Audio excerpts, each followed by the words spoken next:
Hi, welcome back to Live and Breathe Horses, and today we're doing a little update on Moriscos Story.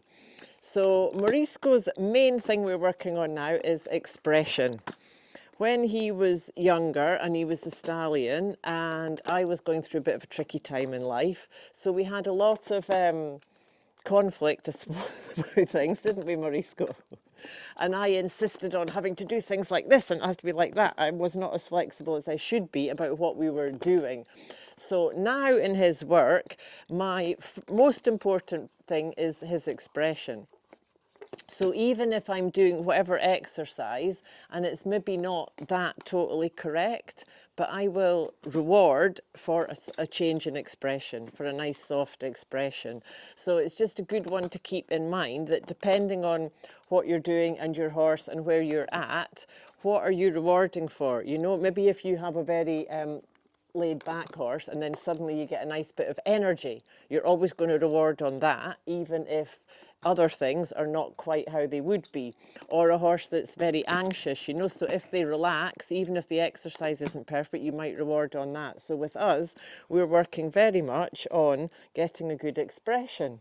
You got a very itchy ear today, Morisco.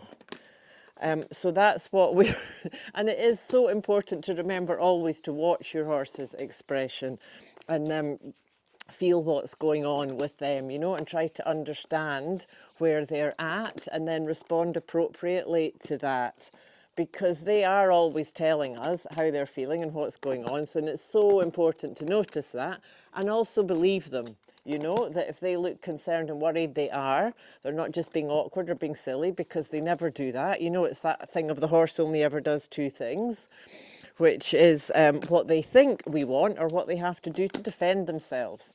And of course, defending themselves, normally, they don't have the opportunity to do fight or flight. So it would be more freeze. So that's what he can go into and get a bit internal and a bit frozen in himself. So it's to look for a change of focus, a flick of the ear, something that he's more bringing his attention back out again and relaxing, which of course is also very obvious in the whole position. And the reason, you know, it's about obviously him enjoying the work and being as soft as he can, but it's also very much about the correct position. You know, the more that the horse is soft and relaxed and you get this nice floppy under neck, then the more they're carrying themselves correctly and they can stay healthy under the weight of the rider. So that's Morisco's little update. Thank you for joining us today. Keep tuning into the light and we will look forward to see you next time.